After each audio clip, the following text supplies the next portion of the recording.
right, I hope we can be heard here. Welcome back to Dinosaur Omelet Time.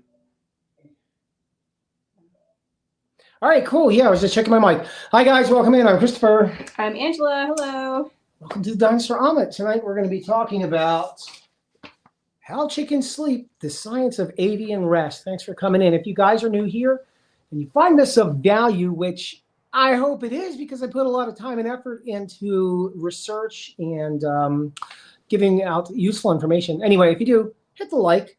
It helps us, and hit the subscribe. I mean, there's a lot of channels out there, but I do try to provide something useful to you guys.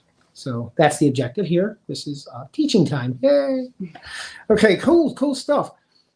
Yeah, welcome in. We're going to be talking about chicken sleep, the science of avian rest, and what's the difference between their sleep behavior and physiology and the human being. Obviously, we're not chickens. There's some differences, but talk about or them. Or even, like dogs. Yeah. If you're new and you want to get to our talking about the subject, probably go around 5 minutes because usually I do an intro here to for about 5 minutes for people dropping in. If you're dropping in, leave a note in the chat. I'll say hi in the chat.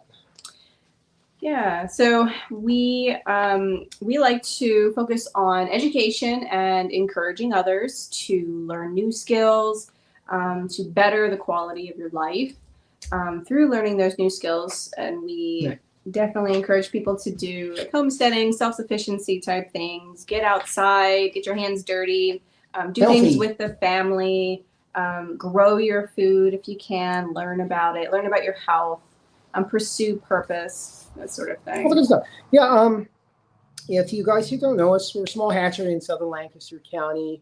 We raise jumbo Coturnix quail, which are really fabulous food animals. Angela has a delightful collection of silkies. By the way, I'm building 5,000 chicken coops. Yes, we are upgrading my breeding pens and houses and such. So Christopher has gone into construction mode, and he needs a hard hat. He's doing a very good job. My good friend over at the Aquatic News Network said, hello, Earthlings. Oh. You know, I always like to say hi to the humans because I find the humans to be rather unique animals. Mm-hmm. You know, so hello, my fellow Earthling. Yeah, so I'm doing that this week, building chicken patch houses. I call it a chicken patch, not a chicken run. And I'm building new coops for the silkies, and I'm going to video that and hopefully give to you guys like a schematic. What do they call it? Plans. Plans, and show you how I build this thing and not draw it out for half an hour. I don't know why these people do these like 45 minutes. Nobody wants to watch 45 minutes of a dude building a hutch. But the reason so I'll try to get it done in like, give it 5-10 minute video. The reason we have silkies is because I breed the silky chickens so that people can have pets that are snuggly and soft and friendly and happy and great for children. And so yeah, that's why we have them. We sell them. And you smaller, or you homestead guys or small farm people, and you're trying to make a buck, maybe trying to do like a side, maybe it's your hobby farm, and you're like, hey, you know what, I'm going to tell my husband or tell my wife I'm going to try to make money at my little farm. There's a lot of ways to do that. Okay, Angela sells little puffy chickens, but she breeds them, right? She puts effort into them and produces a quality product. Like I said, it's a very low skill entry point to do like animal husbandry, but it's a high skill, high discipline execution to have a professional product, like a high quality thingamajiggy. And then of course we have jumbo Coturnix quail, the wild or farrow type, which we encourage for homesteading, self-sufficiency. They're wonderful for quick growth of producing eggs, the largest variety of quail eggs, and then also meat. People can fill their freezers pretty quickly. He was he was clandestine. Aquatic News used to be resident alien number 86. Oh. Yeah. Okay. I think she came from, I really have the theory that she was created on a spacecraft because you don't have depth knowledge of pop culture. No. So I'm always, but that's okay. She's very You're nice. always ready to let me know what I don't know, and you make it known in an interesting way. So I was conspiracy, etc. channel. Everything's a conspiracy. I mean, if two or more people are gathered discussing in clandestine ways a plot, that's a conspiracy. Yeah. We conspire. I conspired with you earlier today to create. Usually it's for nefarious reasons. All right, so we're about to begin the wonderful educational, hopefully semi-brief course on the science of avian rest. She might be from a similar star cluster. Yeah, I don't know. You got some human DNA. All right. How chickens sleep, the science of avian rest. Why care about chicken sleep? I take notes. Before I begin, this is not veterinary advice. I am not a veterinarian. I don't even play one here on the internet. Not a doctor. This is all for fun, entertainment purposes. And like I said last week, Aquatic, and I always say, don't listen to they. People on the internet always do your due diligence and verify what these people are telling you online, because half of them don't really, I don't know, more than half. I don't know. Or better yet, if you want to see how wrong you can get information, go to like a Facebook group and ask a question. They'll let you know, you mean, immediately? Yeah, and you'll get 5,000 answers, and they all are Very different. contrary. Yeah. So, yeah, I'm not a vet, but I do like the science topics and the, the biology stuff, and basically the mechanics of life. And in this particular case, the mechanics of the life of the bird. And in a more precise case, their sleep cycle, which is extremely important. Why? Well, why care about chicken sleep? Intuitively, we understand sleep is absolutely important for our own well-being. We don't take care of ourselves that well, generally speaking, in our Western culture. We stay up on the telephone like this till 3 o'clock in the morning. We doom scroll, we drink coffee or an alcoholic beverage, which inhibits our quality of sleep, believe it or not. You know, I used to work in psych, and they always say, I sleep better when I drink coffee, which I think maybe it helped. I'm not going to go into that, but yeah, so sleep is extremely important. It's where we restore. It's where we grow. Trying to lose weight, that's when you lose weight, when you're sleeping. Trying to get muscles, that's where you get muscles, when you're sleeping. Trying to de-stress, that's where you do it, when you're sleeping. Your body starts to heal. The inflammation decreases, and cellular growth and healing, and also the expelling of toxins and dead cells is happening. It's very, very important for us and for animals. It's pretty universal. What doesn't sleep? I should have asked the internet. I'm not sure. Bacteria, maybe? How would a plant They're lacking a brain. Plants, they have a plant sleep cycle. They have cycles, yes. Okay, very cool. I did a micro documentary on the green heron. Spent over 12 hours in a blind waiting to get footage of it fishing. They use lures to fish tadpoles, snakes, etc. Wonderful species. It's amazing. Tool-using creature. Yeah. This is why I like teaching. Like the tapestry of living creatures is beyond comprehension. I always say this: if you take for granted the majesty of nature. Think of a peacock, or any animal really, but think of a peacock, because I think they're really cool. And imagine a peacock didn't exist. You wouldn't be able to just think that up in your head. It's something you had to see and had to experience for it would not just come into our mind. And even as you give little kids, draw a new animal, it's an amalgamation of different animals, like a long neck of a giraffe, a tail from a fish, but it's not original. And these living creatures are all original. So it's very interesting. So we're caring about chicken sleep because this is where they're going to be healing and growing. But there's an amazing thing, believe it or not, chickens and humans are different animals. So they sleep a little differently. Yes. Okay. Would you like to say anything? Because I'll just be blabbing the whole night. I think tonight I'll just kind of work with you. Okay. I'm like a little kid. I like learning stuff, and I'm like, guess what I found out? Guess what I found out? Okay, so before I go into the detail stuff, what's the point of the chicken sleep? What is really different, the foundation or the fundamental difference between chicken sleep and human sleep? Chickens are prey animals, so their sleep is designed around not becoming prey. Not being eaten. Not being eaten, no. So their sleep is centered around not becoming prey. We humans, we have these gigantic meat bubbles up in our head. So our sleep is not only for physical rejuvenation, but for cognitive function as well. So our cognitive function is being tweaked, increased, and satisfied during our sleep time. Verna's here. Hi, Verna. Hi. I love peafowl. Want some again? I could imagine a world without them. Their sounds hit all the right switches for me. And Verna's crocheting. Awesome. Yeah, I like the, well, I guess guinea hens, peafowl. That peculiar noise they make. Yeah, I like them too. A cross between a turkey, a cricket, a frog, and it's a whole bunch of different animals mixed It's up. very interesting. But again, you never would have thought it up if you hadn't experienced it.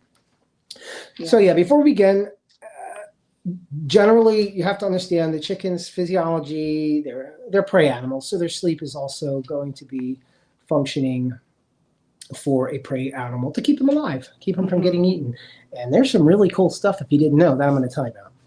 All right, I'm going to talk about slow wave sleep and REM sleep. That's something we humans have. It's something also the chickens have. The slow wave sleep in us, in humans, is when our brain kind of shuts down. We're doing body repairs. This is the deep sleep we have. This is the long period of sleep.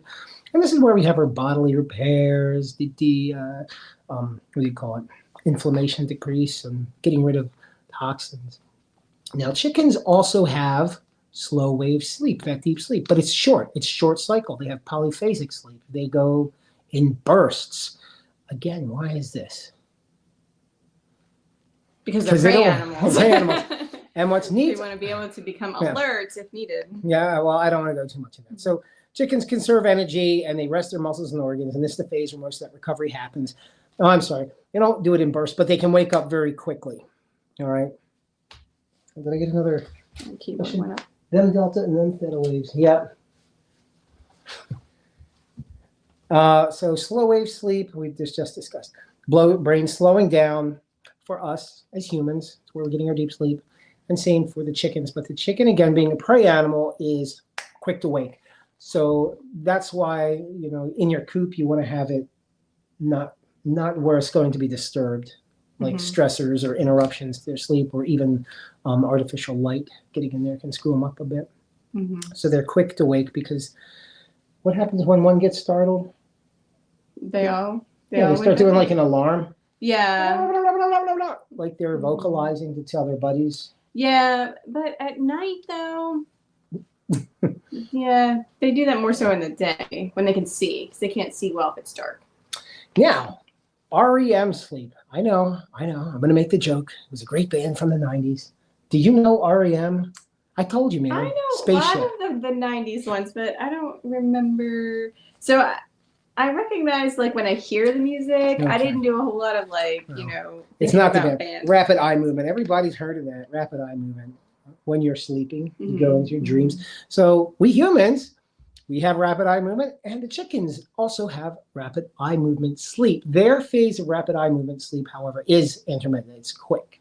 It's only for seconds at a time, whereas in the human being, it can last quite a while.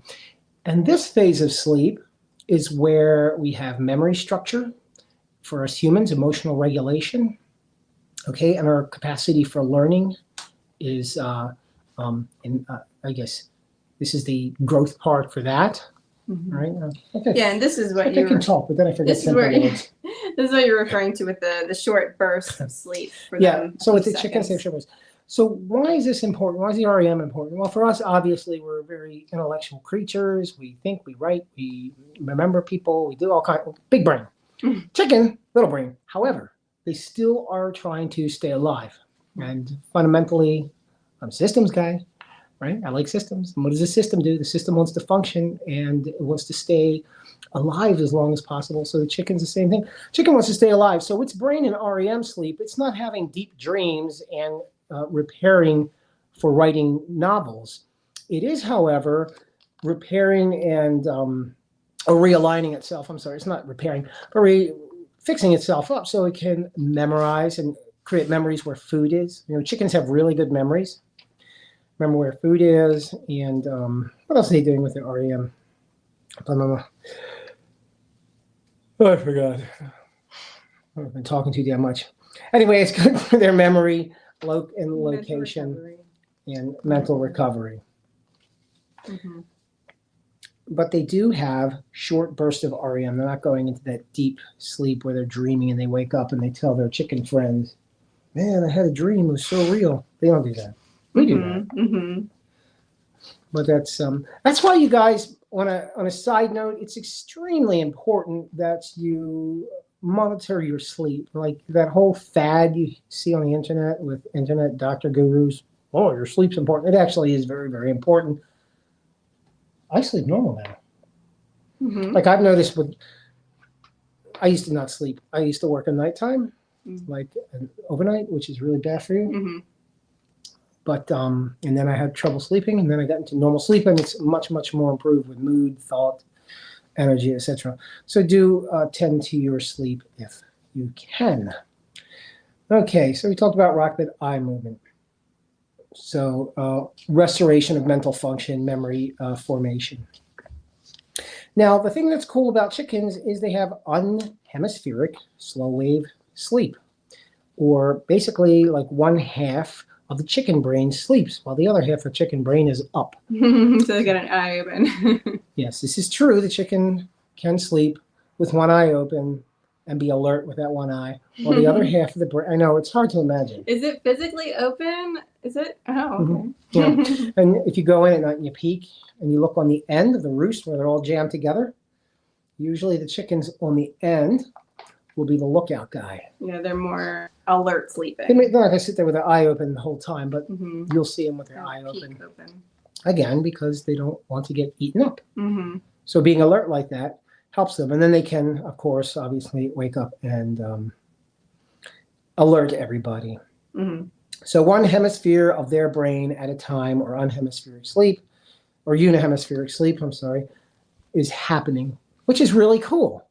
Sometimes I wish I could do that. Sleep with one eye open, keep my other.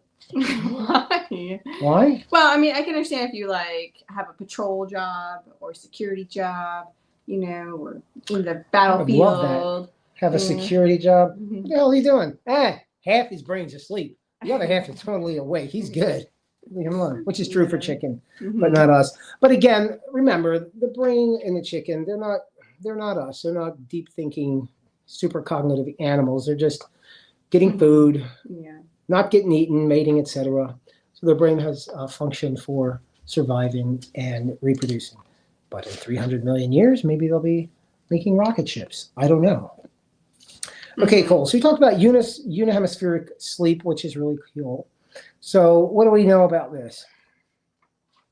Chickens are roosting, somebody's on guard, and what's important is their sleep environment. I was segueing into sleep environment. I'm going to let you talk about this. I was just thinking with them being on guard. It's probably, I mean, I would think it's probably more so that because they're not in the middle, they're more on guard for their personal life, more so than like a pack of wolves. They're very, you know, protective of each other.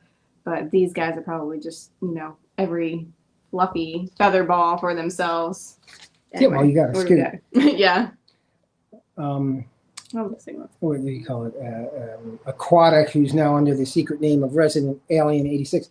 He said that's cool. They have short bursts instead of multiple bursts, not births. Yeah. Oh. Yeah, they do this short burst. And there are other critters that sleep with one side of the brain at a time as well. Very cool. Mm-hmm. I should have looked into that, see what other creatures do. But it makes sense.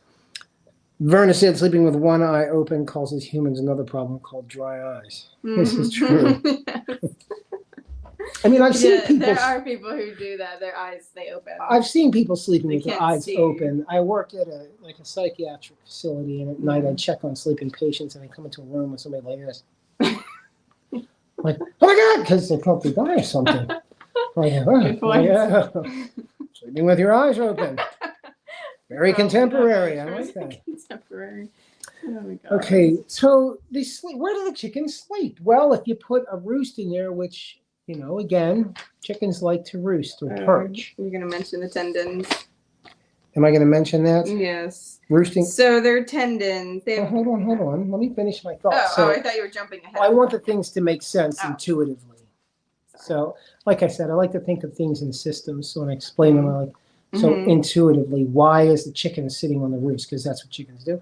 No, it's because out in nature, like the jungle fowl, they get up high, so they don't get eaten on the Prowling ground. creatures that are sneaking around the ground. Yeah. Right, so the comfortable position for a chicken is up on a roost Mhm. to sleep at night, Elevated off the for the ground. most part. Mhm. Sometimes we see them laying on the floor, but they like to roost. Yeah, I think generally they like to roost. Even silkies, I think, is what you're referring to, like to roost. It's they just have to have the type of roost available Yeah. that they prefer, and then visibility in the eyes, so they can see it. Yeah, so if you guys are new to chickens, look into putting in a roosting stick, okay? That would be beneficial for their sleep. It's healthier for them because they're going to sleep more naturally. It'll be like you sleeping on a bed versus a pile of stones. You can sleep on the stones, but you need to be uncomfortable. Well, I mean, usually people are bedding and they're sleeping in soft, fluffy stuff. I'm But just being exaggeratory for dramatic effect. All right. yeah. Double the watch time, see both dry eyes. Yeah, double the watch time with both eyes open. That's funny. Mhm. Well, that works. It's still the same. Time is linear. I'm going to have a physics talk here. Oh, We're that's talking about linear interesting. time. Uh-huh. Can you double it up? All right. I guess man hours. All right, roosting, the biomechanics of avian sleep posture. What is cool about the chicken foot and their roosting? They have a built-in tendon locking system in their legs. So when they're roosting, their toes will, fasten onto what they're sitting on. The tendons in there will lock, and then they can relax their body and sit and won't be concerned about falling off. Yeah, the feet lock in place, click, click, and they go to sleep. Mhm. And the rest of the musculature up in the leg is relaxed. Mhm. So their body can go through its nighttime healing where its food is processing. I'm sorry. Yeah, so it's the tendons in their feet in particular that lock, and then the rest of the legs can relax too as the body is perching. Yeah, so they're not going to be balancing all night. They're just, Yeah. for the longest time, I wondered, why would a chicken, how can it just comfortably sit there and just concentrate on gripping that stick? I mean, that's a lot of energy, but it's not. It's no energy. They lock in. Mm-hmm. When they wake up, they release, and they go do chicken stuff. So that's why that is important, again, is because it provides comfort for the bird and the proper sleeping apparatus. So if you don't have a proper roost or an improper roosting stick or perch, their feet aren't going to be able to roost properly, right? What do you use? Little slats for your silkies? Well, for chickens, it's good for them to have be flat-footed more so. So something light enough for them to stand on. I mean, their toes can wrap around a flat bar. Yeah, but definitely not a flat board. Yeah, not like where they can extend their toes. They need something to grip onto. Yeah. That is their natural sleep state, and it'll keep them comfortable. Mm-hmm. And that's where everybody goes, up on the perch. Yeah. Right. Okay. I think I discussed this a little. They're polyphasic nighttime sleepers.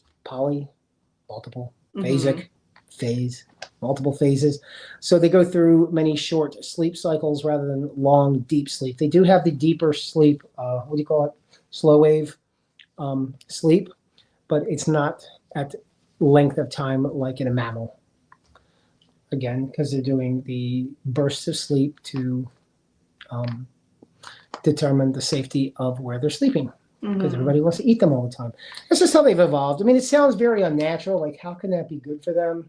Because if we woke up every 10 seconds. If it's being caused by stressors. Oh, well, that's different. Then that's going to that'll take a toll on their health and production and such, the regular functionality of their bodies and systems. So yeah, if it's like a predator is lurking at night and scratching and trying to get in, or not lights, those sensor lights around a house, the bright ones turn on and disrupts them, that can cause some stress. Our Taco stopped in. Hi there, Taco. Oh, hey. Hey there.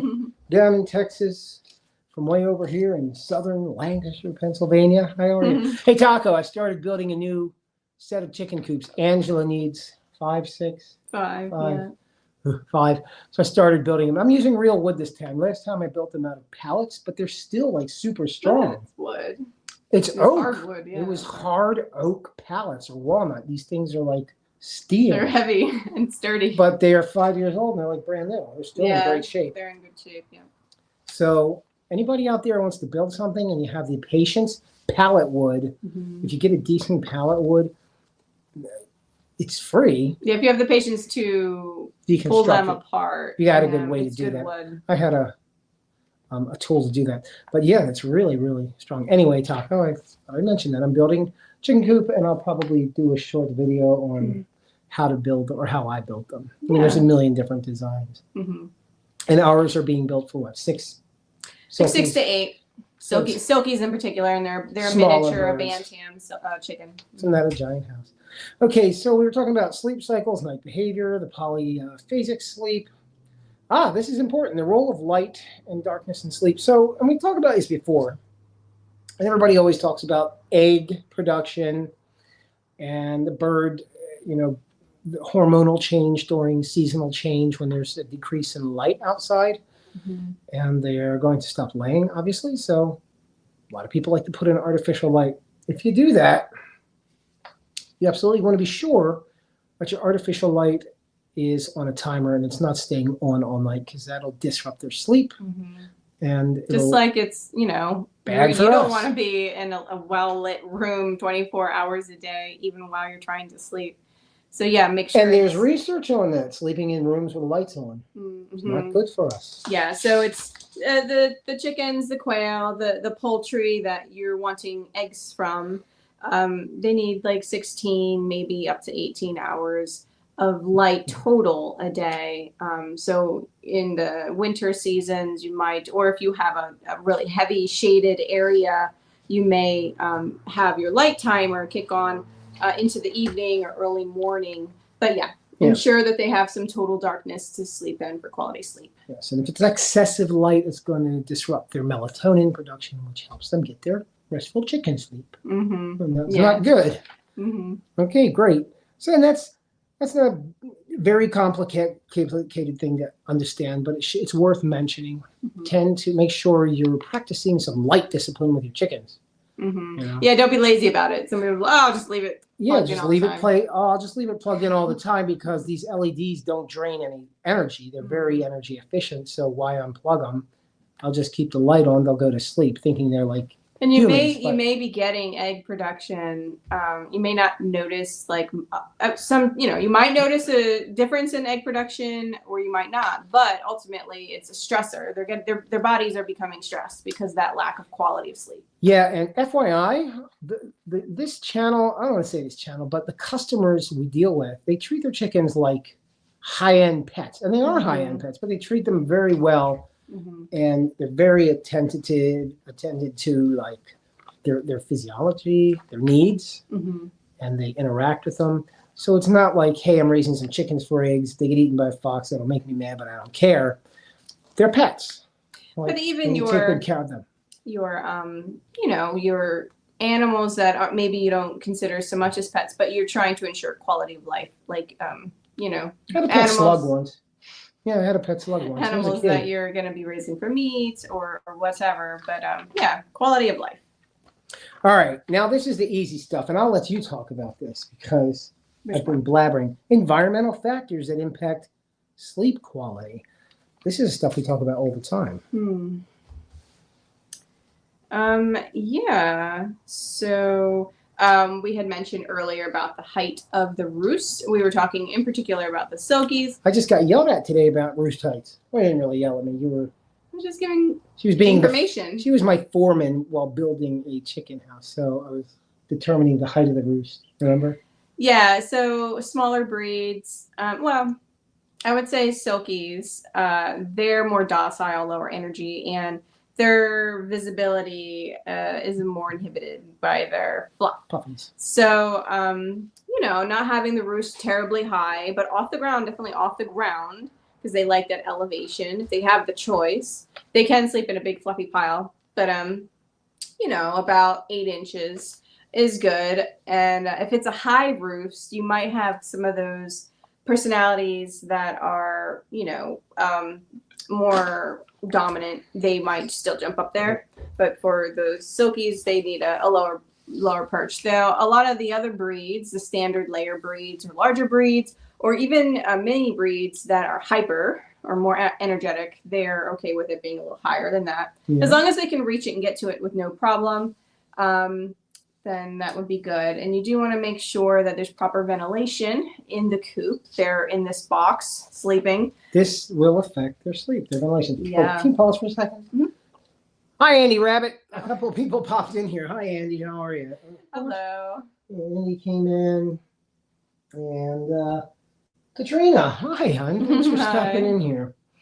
Hi, yeah. So we talked about what? Roosts? Roost ventilation. Ventilation. Yeah, ventilation. We did that. What was that video we did on composting? Mm-hmm. Anyway, we did a live video, I guess a couple of weeks ago, maybe 3 weeks ago, about the composting and doing a deep litter system, essentially, in the chicken house. And one of the really, really important things, which you can do, but the ventilation is important, like getting that airflow in there. Where, these chickens are in there, they respirate a lot, they're breathing a lot of moisture out. The moisture collects and it can create unsanitary and unhealthy conditions for the bird, and that's going to affect them during the day or during the night. And they're spending a lot of time at night in there, and their body is being rejuvenated, it's rebuilding. It's not good for any animal to have their body under a stress while it's trying to rest and repair. And that poor air quality, if not sufficient ventilation, is going to cause that stress. Mm-hmm. And also that ventilation, that proper ventilation will help, with the temperature regulation. But you want to make sure that if your coop is in a very open sun area, or maybe you get a lot of heat, make sure you might need to take extra precaution in the ventilation, perhaps like venting a exhaust fan to pull some of that heat out. Maybe the roof of the coop being a lighter color to reflect some of that sunlight. That way the coop itself doesn't heat up so much and will cool properly for the evening. Yeah, speaking of which, if there's going to be other heat waves this summer, we did a how to keep your chickens cool and the basic science of thermoregulation and poultry last week. Mm-hmm. I'm trying to sell the video, but you may want to bookmark that and maybe listen to it if a heat wave's coming up while you're doing house chores, to get some information on treating thermoregulation and treating their heat issues before they happen. Because a lot of people lost chickens during the heat wave. A lot of people's chickens perished because of the heat, which was kind of crappy because all that stuff was preventable. Yeah. You could prevent we just sometimes don't think about how hot it gets in there. And also, you want to make sure that you have proper spacing in the coop because they're hot. Like chickens, they run hot. They're like 106 degrees, something like that. So the proper spacing, proper ventilation. If it's really cold, it's winter and super, super cold temperatures, you can also, to make sure they're getting quality sleep, you can shore up the coop a little better by adding some windbreaks, just in case the wind chills get through, and then the coop maybe isn't normally a drafty coop, but becomes drafty with winds. So you can always shore it up with some plastic, maybe even add extra bedding, and then they should be fine. I do not love live chickens, but that's me. I'll stick with my quail. How's Andy? Yeah. I like the quail too over the chickens. I mean, the chickens are nice, but I prefer the quail. But I'm utilitarian. Different purpose. Yeah, I like them eating. But Andy said he misplaced his phone. What he said was funny. By misplaced, I mean I don't care to look to find it. It probably fell on the couch. Oh.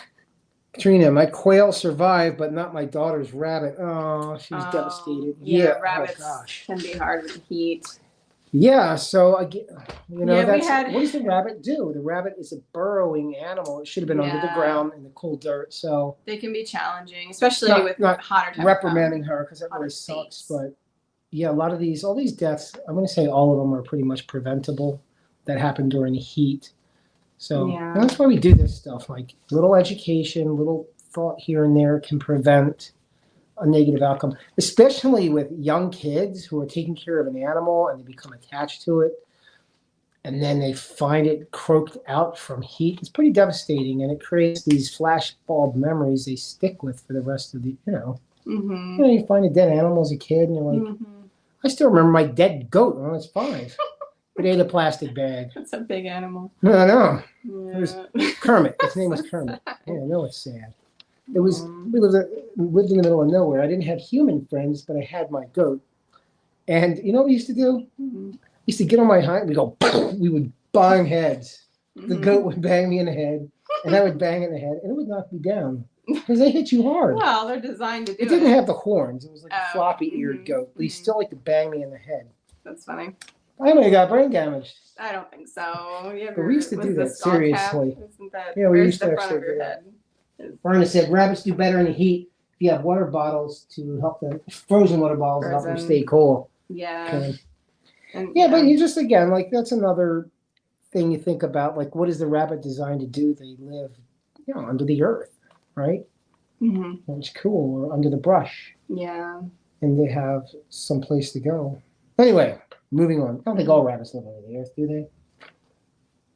I'm not a rabbit expert. Well, there's. I'm not a veterinarian, and I'm certainly not a rabbit They expert. definitely burrow. Yeah. Yeah. I was thinking the desert. Okay, ones. so roost height's going to affect their sleep. Coop ventilation is going to affect their sleep. Temperature, extreme cold or heat forces birds to wake up more often. And the biggest one, I think. Dun, dun, dun. Who did Arnold Schwarzenegger fight? The predators. Predators. Oh, great. We always flip. This thing flips halfway through. All right, sorry. If you're seeing me in a vertical fashion, please forgive me. Yeah. Because sorry about that. 36-minute It's the StreamYard. StreamYard, I'm not paying for your monthly service. It's not a fan of the. We use it on the telephone, I guess. I don't know why it does that. All right, but we're just about done anyway. So close your eyes and just picture something nice. And listen to our voices. So predator presence obviously is going to be interrupting their sleep, and it's going to be causing stress, and it's going to be a stressor. There's going to be hormones released, or suppression of hormones, and they're not going to be laying eggs. Or my dip. Egg production may cease for a little bit when there's a predator lurking around.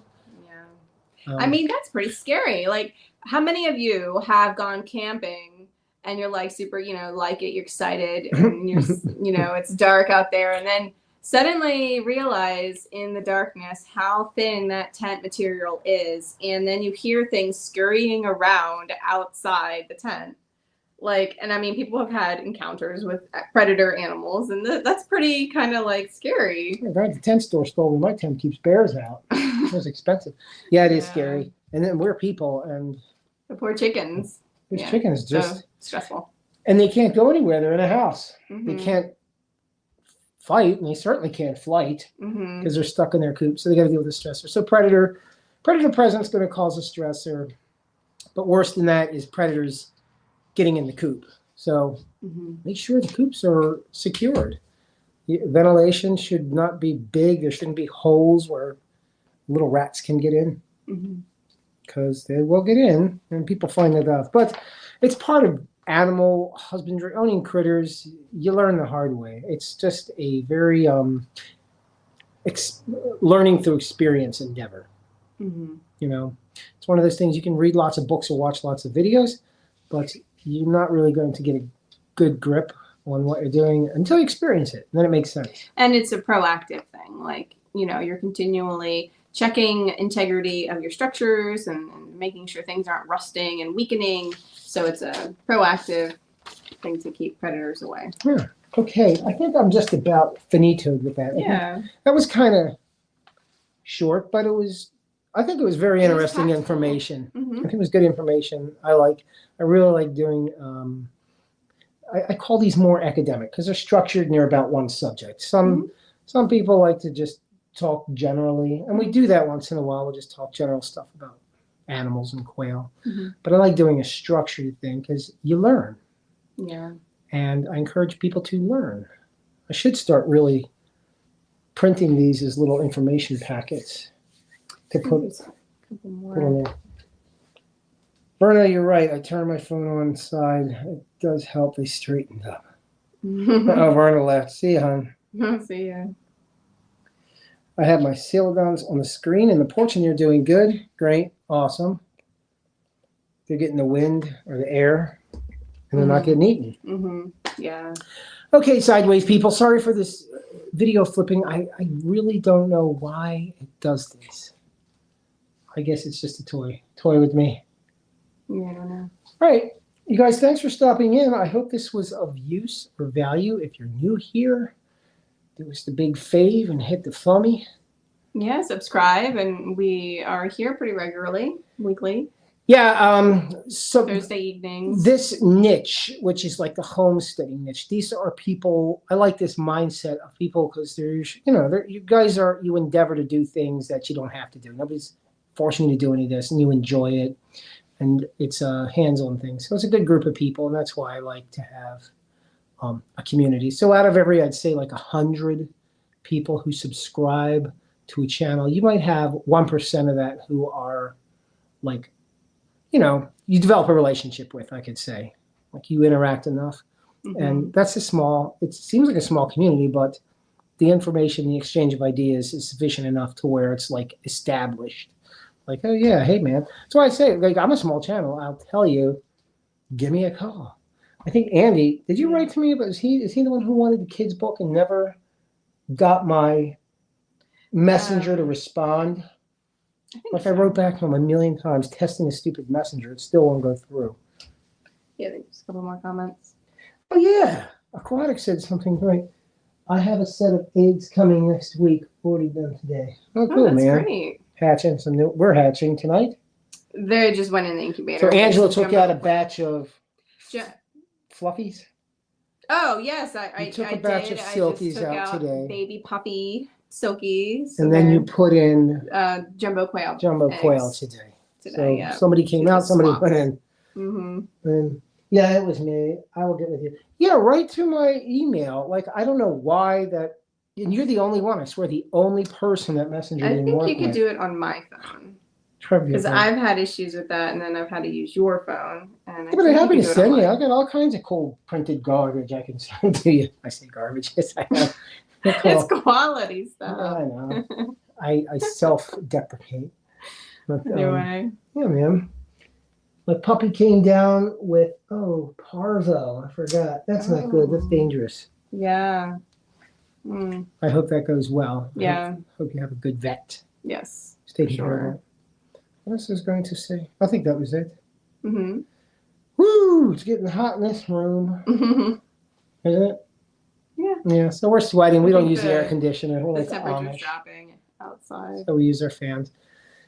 But we don't have a fan going in here, so it doesn't affect the sound. So to compensate for that, the StreamYard kicks it sideways. Yeah.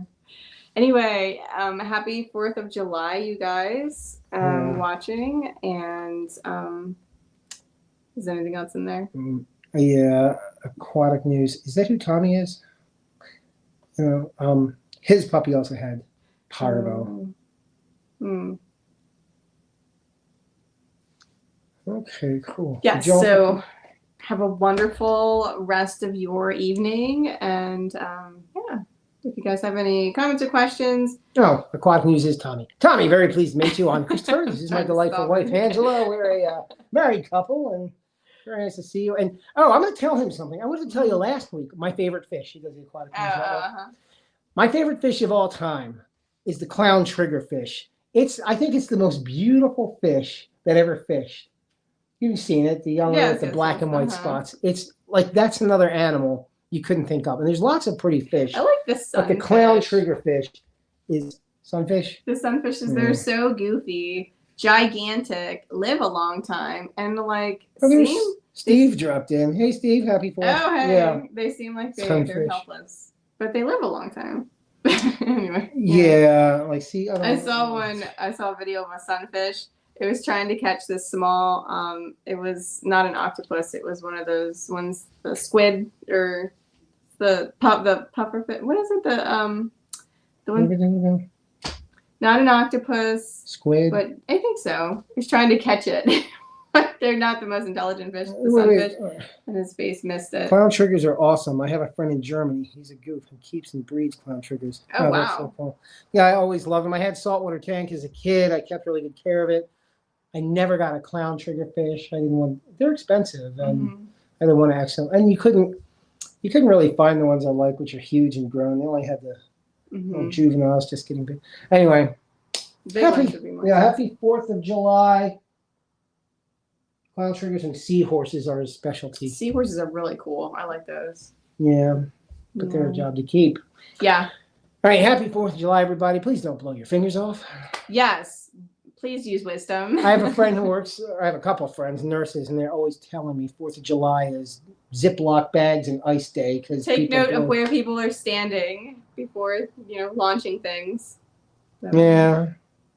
And anyway. I guess that's that. Guys, it's been a pleasure. Thanks for stopping in. And if you have any suggestions for future topics or open discussion or something, let me know. I'll be happy to do it. In the meantime, I'm going to be working on those chicken coops, and I will put a video about it. Good night. Yes, no burns this year. Yeah, man. Selling a 120-gallon reef tank. Wow. Wow. See you all next time. All right, guys. Thanks a million. Bye, everyone. Bye. I don't know why.